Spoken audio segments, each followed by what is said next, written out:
அன்பார்ந்த தமிழ் சொந்தங்களே, சகோதர சகோதரிகளே, பெற்றோர்களே, பெரியோர்களே, உங்கள் அன்பு தம்பி அண்ணாமலை இந்த காணொளி மூலமாக உங்களிடம் சில கருத்துக்களை பதிவு செய்ய வேண்டும் என்று பேசிக் கொண்டிருக்கின்றேன்.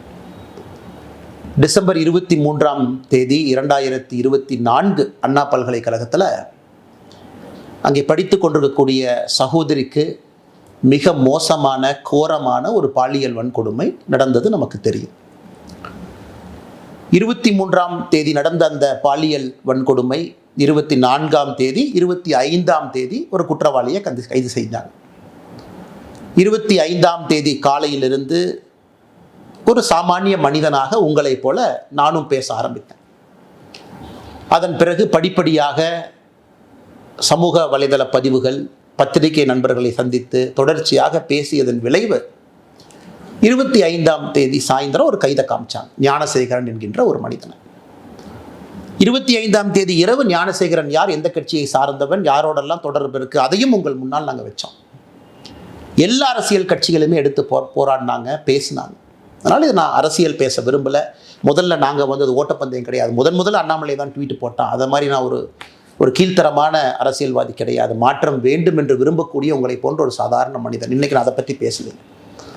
ஜனவரி மாதம் கடைசியில் உங்கள்கிட்ட சொல்லியிருந்த சில விஷயங்களை நான் CDR கால் டீட்டெயில் ரெக்கார்ட் ஆதாரத்தின் அடிப்படையில் உங்கள் முன்னால் வைக்கப் போகின்றேன். இன்றைக்கி பேச வேண்டிய நேரம் வந்துருச்சு. 25ஆம் தேதி கைது செய்யப்பட்ட பிறகு பல விஷயங்கள் நம்ம பார்த்தோம். FIR கசிய விடப்பட்டது. 27ஆம் தேதி நான் ஒரு அறப்போராட்டத்தை முன்னெடுத்தேன். அதன் பிறகு அண்ணா பல்கலைக்கழகம் சில விஷயங்கள் செஞ்சாங்க. நாங்கள் செக்யூரிட்டி அது பண்ணுறோம், நாங்கள் டைட்டன் பண்ணுறோம். சென்னை உயர்நீதிமன்றம் SITயை போட்டு கண்காணிக்க ஆரம்பித்தாங்க. இன்றைக்கி 5 மாதங்கள் கழித்து தீர்ப்பு வந்திருக்கு. முக்கிய குற்றவாளியாக இருக்கக்கூடிய, ஒரே குற்றவாளியாக இருக்கக்கூடிய ஞானசேகரனுக்கு 30 ஆண்டு காலம் கடுங்காவல் தண்டனை. இன்றைக்கி நம்ம அன்னைக்கு கேட்ட அதே கேள்வி இன்றைக்கி கேட்குறோம். ஞானசேகரன் முக்கிய குற்றவாளி, தீர்ப்பு கொடுத்துருக்குறீங்க, துரிதமாக இன்வெஸ்டிகேட் பண்ணியிருக்கிறீங்க, 30 வருஷம் ஜெயில் தண்டனை வாங்கி கொடுத்துருக்குறீங்க. எல்லாருக்குமே சந்தோஷம்தான். இருந்தும் நமக்கு தெரியும் அந்த குழந்தைக்கு, பாதிக்கப்பட்ட சகோதரிக்கு அந்த கண்ணீர் துளிக்கு நியாயம் கிடைக்குமானா எப்பவுமே கிடைக்காது. பட் இருந்தும் அரசு அந்த வேலையை செஞ்சுருக்கு. ஆனால் அரசு அந்த வேலையை முழுசாக செஞ்சுருக்கா அப்படிங்கிறத முதல்ல இருந்து கேட்குறோம். நான் அதைத்தான் உங்கள் முன்னால் நான் பேச போகிறேன். 24ஆம் தேதி 23ஆம் தேதி இரவு பாலியல் வன்கொடுமை நடந்தது. 24ஆம் தேதி இந்த ஞானசேகரனை கோட்டூர் காவல் நிலைய அதிகாரிகள் கைது செய்கிறாங்க, வெளியே விட்டுறாங்க. 25ஆம் தேதி சாயந்தரம் மறுபடியும் கைது பண்ணுறாங்க. இதை உங்கள் முன்னால் இன்னைக்கு நான் வைக்கிறேன். ஏன் விட்டாங்க, இதில் யாரெல்லாம் சம்பந்தப்பட்டிருக்கிறாங்க, எதற்காக திராவிட முன்னேற்ற கழகத்தில் சில தலைவர்களுக்கு பதட்டம், எவிடன்ஸை எங்கேயெல்லாம் அளித்திருப்பதற்கான வாய்ப்பு இருக்கு. இன்னைக்கு உங்கள் முன்னால் நான் பேசுவதற்காக இந்த பேப்பரையும் பயன்படுத்துகிறேன். காரணம், நான் பேசக்கூடிய விஷயத்தை தெளிவாக அவங்ககிட்ட சொல்லணும்.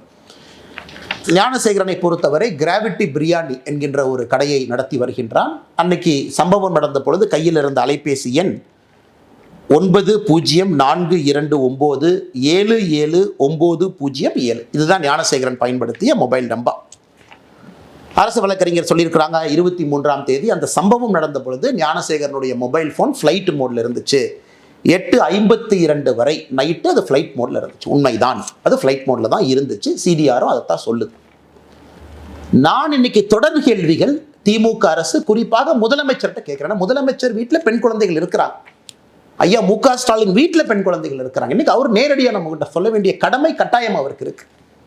அந்த ஃப்ளைட் மோடிலிருந்து வெளியே வந்த ஞானசேகரனுடைய ஃபோன் 8:52க்கு பிறகு ஃப்ளைட் மோட்லேருந்து வெளியே வந்த ஃபோன், முதல் ஃபோன் கால் ஞானசேகரன் யாருக்கு பண்ணாங்கன்னா 8:55க்கு ஒரு காவல்துறை அதிகாரிக்கு தான் முதல் ஃபோன் காலே பண்ணுறார்.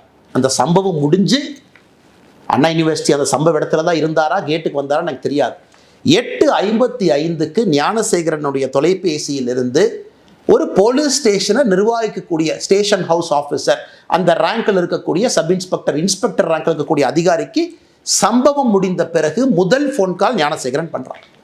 காவல்துறையின் மீது பெரும் மதிப்பு நான் வைத்திருக்கின்றேன் எல்லாருக்கும் தெரியும். அன்றைக்கி அந்த காவல்துறை அதிகாரினுடைய பெயரையும் அவர் பதவியும் அவருடைய மொபைல் நம்பரை இன்றைக்கி நான் வெளியிடலை. 48 மணி நேரம் கழித்து அரசு என்ன பதில் சொல்கிறாங்கன்னு பார்த்துட்டு நான் வெளியிடுறேன். 8:55க்கு காவல்துறை அதிகாரிக்கு செஞ்ச முதல் ஃபோன் கால் எதற்காக? அந்த காவல்துறை அதிகாரி 6 நிமிடம் கழித்து 9:01 திரும்ப ஞானசேகரனுக்கு அந்த காவல்துறை அதிகாரி கூப்பிடுறார். எதற்காக?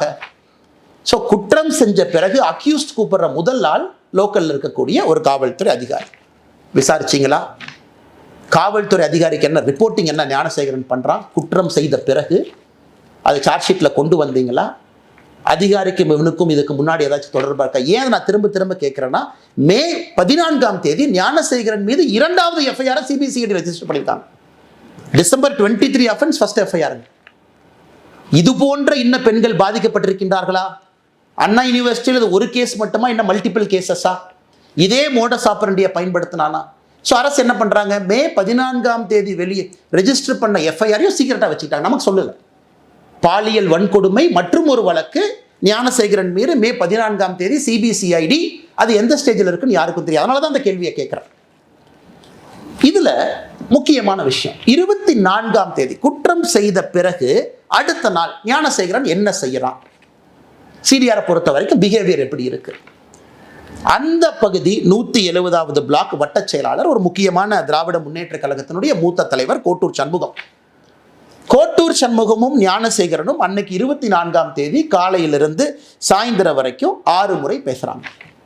நீங்க கேட்கல, என்னங்க அரசியல் கட்சியில் 2 பேர் இருக்கிறாங்க, பேசலாம். இல்லைங்க, அதுக்கு முன்னாடி ஒரு வார பேட்டர்ன், அதுக்கப்புறம் ஒரு வாரம் இருக்கக்கூடிய பேட்டர்னை வச்சு நான் அனலைஸ் பண்ணி சொல்றேன். 24 காலை 7:27 முதல் கால் துவங்குது. 4:01 PM வரைக்கும், சாயந்தரம் 4 மணி 1 நிமிடம் வரை 5 முறை பேசுறாங்க 2 பேரும். அதன் பிறகுதான் ஞானசேகரன் போலீஸ் ஸ்டேஷனுக்கு கூட்டிட்டு போறாங்க, கோட்டூர் போலீஸ் ஸ்டேஷனுக்கு. ஒரு 4 மணி நேரம் பேசல. அந்த நேரத்தில் ஞானசேகரன் காவல் நிலையத்துக்குள்ள வச்சிருக்கணும். வெளியே வந்த பிறகு ஞானசேகரனும் கோட்டூர் சண்முகம் மறுபடியும் பேசுகிறாங்க. ஸோ எதுக்கு கோட்டூர்புரம் காவல் நிலைய அதிகாரிகள் ஞானசேகரனை 24 போலீஸ் ஸ்டேஷன் எதுக்கு கூட்டிட்டு போனீங்க? எதுக்கு வெளியே விட்டீங்க? எவிடன்ஸ் அளிக்கவா? செல்போன் ரெக்கார்ட்ஸ் அளிக்கவா? இல்லை செல்போனில் இருக்கக்கூடிய வீடியோவை டெலீட் பண்ணவா? இல்லை அண்ணா யூனிவர்சிட்டியில் கேமரா ஒரு வேளை ஃபங்க்ஷன் ஆகியிருந்தால் அதெல்லாம் கழட்டி தூக்கி வீசவா? எதற்காக 24 கைது செய்யப்பட்ட ஞானசேகரன் கோட்டூர் போலீஸ் ஸ்டேஷன்லேருந்து எதற்காக வெளியே விடப்பட்டார்? இந்த நேரத்தில் ரொம்ப முக்கியமான விஷயம், ஞானசேகரன் கோட்டூர் காவல் நிலையத்திலிருந்து வெளியே வந்த பிறகு நைட்டு 8:30 மணிக்கு மேலே 24 இரவு தமிழகத்தினுடைய சுகாதாரத்துறை அமைச்சர் அண்ணன் மா சுப்பிரமணியம் அவர்களும் கோட்டூர் சண்முகமும் பேசுகிறாங்க. இது கோட்டூர் சண்முகத்தினுடைய சிடிஆரை பார்த்தீங்கன்னா, ஞானசேகரன் வெளியே வந்ததுக்கு அப்புறம் கோட்டூர் சண்முகத்தினுடைய பிஹேவியரல் பேட்டர்ன் மா சுப்பிரமணியத்தை கூப்பிடுறார். 8:30 மணிக்கு பேசுறாங்க. 8:32 மணிக்கு மா சுப்பிரமணியமும் கோட்டூர் சண்முகம் மறுபடியும் பேசுறாங்க. இது எல்லாம் நம்ம நல்லா புரிஞ்சுக்கணும். எதற்காக, யாரை காப்பாத்துறதுக்காக இவ்வளவு பதட்டம்? அண்ணா பல்கலைக்கழகத்தில் பணிபுரியக்கூடிய நடராஜன் ஒருத்தர், ஒரு முக்கியமான அதிகாரி, கேட் கண்ட்ரோல் அவர் கையில் இருக்கு. அதெல்லாம் காவல்துறை நீங்க தான் சொல்லணும், எல்லாம் என்னுடைய வேலை கிடையாது. 48 மணி நேரம் கழிச்சு அந்த நடராஜன் யாருன்னு பேசுவோம். ஒரு பிஆர்ஓவா, கேட் யார் கண்ட்ரோலில் இருக்குன்னு. அந்த அண்ணா பல்கலைக்கழகத்தில் இருக்கக்கூடிய நடராஜனும் கோட்டூர் சண்முகமும் எத்தனை முறை பேசியிருக்காங்கன்னா, டிசம்பர் 23 பேசியிருக்காங்க, டிசம்பர் 24 பேசியிருக்காங்க, டிசம்பர் 25 பேசியிருக்காங்க, டிசம்பர் 26 பேசியிருக்காங்க. மொத்தமாக இந்த 4 நாட்கள்ல கோட்டூர் சண்முகமும் அண்ணா பல்கலைக்கழகத்திலே பணி செய்யக்கூடிய நடராஜனும் 13 முறை பேசியிருக்கின்றார்கள். 13 முறை. நான் ஏற்கனவே சொன்னது போல 24 குற்றம் நடந்த அடுத்த நாள் வெளியே வந்த ஞானசேகரனும் கோட்டூர் சண்முகமும் 8:34 மறுபடியும் பேசுறாங்க. கோட்டூர் சண்முகம் இதோடு நிக்கலிங்க.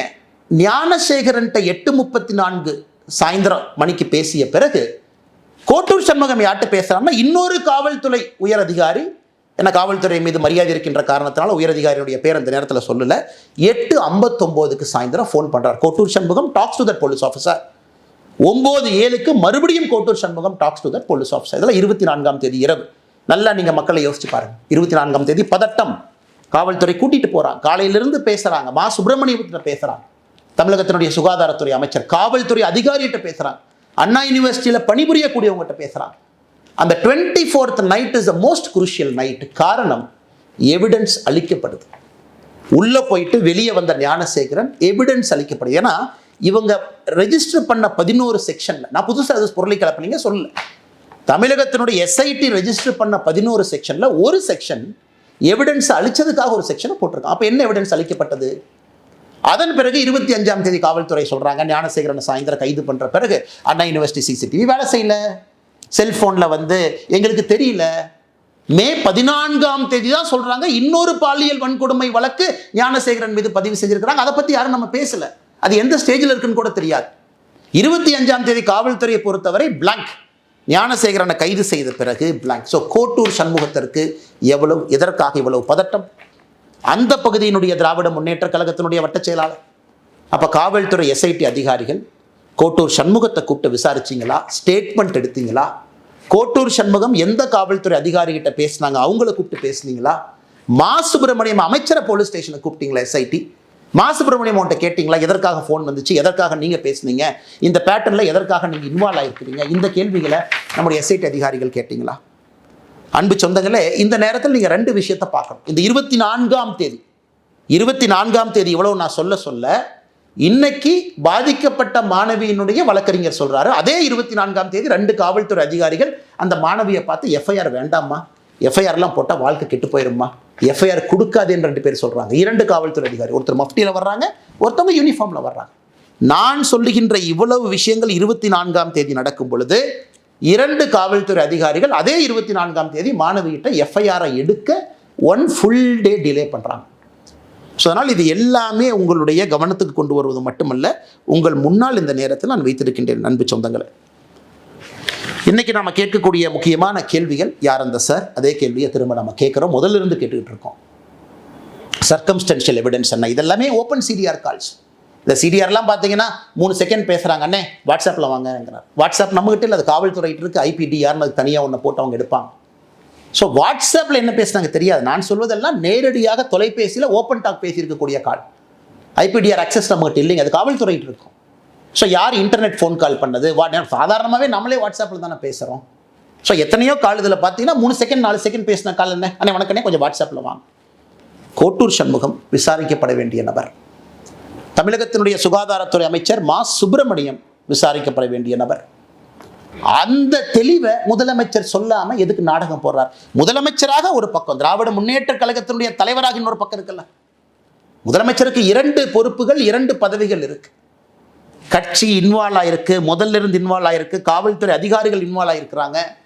இவ்வளவு விஷயங்கள் நடந்திருக்கு, இவ்வளவு தொலைபேசி அழைப்புகள். நீங்க கேட்கலாம், இல்ல அண்ணாமலை என்ன நீங்க சும்மா சொல்றீங்க? சரி, கோட்டூர் சண்முகம் அவர்களும் மா சுப்பிரமணியம் அவங்களும் டெய்லி பேசிக்கிறாங்களா? டெய்லி பேசிக்கிறாங்கன்னா, நான் சொன்ன 24ஆம் தேதியை 2 முறை பேசிக்கிட்டாங்க. அதன் பிறகு 6 நாட்கள் அவங்க பேசிக்கொள்ளவே இல்லை. இவங்க டெய்லி பேசுகிற ஆட்கள் கிடையாது. 24ஆம் தேதி பேசிய பிறகு இவங்க திரும்ப பேசினாங்களான்னு ரெக்கார்ட் எடுத்து பார்த்தீங்கன்னா 6 நாட்கள் இவங்க பேசலை. அதனால் 24ஆம் தேதி பல விஷயங்கள் நடந்திருக்கிறது. அங்கே தான் யார் அந்த சார் ஒளிஞ்சிருக்கிறார். அதனால் இது தொடரும். இன்னைக்கு நான் ஏற்கனவே சொன்ன எதற்கும் பயப்பட போவது கிடையாது. ஒரு விஷயத்தை நான் சொன்னேன், அதனை கையில் எடுத்திருக்கேன், உடும்பு புடியாக பிடித்து கடைசி வரை போக போறேன். நான் சாட்டையால் அடித்து கொண்டது அண்ணா பல்கலைக்கழக மாணவியினுடைய சகோதரனாக. எனக்கு ஒரு சகோதரி, அந்த சகோதரிக்கு ஒரு சகோதரன் இருந்தால் 2 பேருக்கும் என்ன வழி ஏற்பட்டிருக்குமோ அதைத்தான் நான் செஞ்சேன். அதனால் தொடர்ந்து கேள்விகள் கேட்போம். இதை நம்ம விட போறதில்லை. இதுக்கும் அவங்க சொல்லுவாங்க இப்படி அப்படிம்பாங்க. அடுத்து நான் 48 மணி நேரம் கழித்து மறுபடியும் அடுத்த விஷயத்தோடு பேசுவோம். அதனால் முதலமைச்சர் அவர்களே பதில் சொல்லுங்க. இத்தனை பேர் இவ்வளவு குழப்பத்தில் ஒரே ஒருத்தர் மட்டும்தான் அக்யூஸ்ட், எங்களுக்கு வேற யாரும் தெரியாது. இந்த ஆள் அவ்வளவு தைரியமா அண்ணா பல்கலைக்கழகத்துக்குள்ள இடத்த செலக்ட் பண்றான், இந்த இடம்னு தெரியுது, அந்த இடத்த ரெடியா உட்கார்ந்துருக்கான். அப்படின்னா இதுக்கு முன்னாடி அவன் குற்றமே எங்க செய்யலீங்களா? யாராச்சும் நம்புவாங்களா? அவ்வளவு பக்காவா ஸ்கெட்ச் போட்டு FIR படிக்கும் போதே தெரியுது அந்த இடத்துல இருக்கக்கூடிய நபர் வேற எந்த தாக்குதலையும் ஈடுபடவில்லை. அப்ப மே 14ஆம் தேதி போட்ட வழக்கு என்ன சார்? யார் இந்த விக்டிம்? அண்ணா பல்கலைக்கழக மாணவிய விக்டிமா, இல்லை இதே ஞானசேகரன் இன்னொரு இடத்துல இருந்தாரா? அதனால் கேள்விகள் தொடர்ந்து கேட்போம். இவங்க ஆளுங்கட்சியினுடைய யாரெல்லாம் சம்பந்தப்பட்டிருக்கிறாங்க, பதவிகளை யார் தவறாக பயன்படுத்தினாங்க, காவல்துறையுடைய கையை யார் கட்டி போட்டார்கள், 24ஆம் தேதி ஞானசேகரனை வெளியே கொண்டு வந்து குரூஷியல் எவிடன்ஸ் அளிப்பதற்கு யாரெல்லாம் உடந்தையாக இருந்தார்கள், என்னை பொறுத்தவரை அவர்களும் குற்றவாளிகள் தான். அதில் தான் அந்த யார் என்கின்ற சார் ஒளிஞ்சிருக்கிறார். வணக்கம், நன்றி.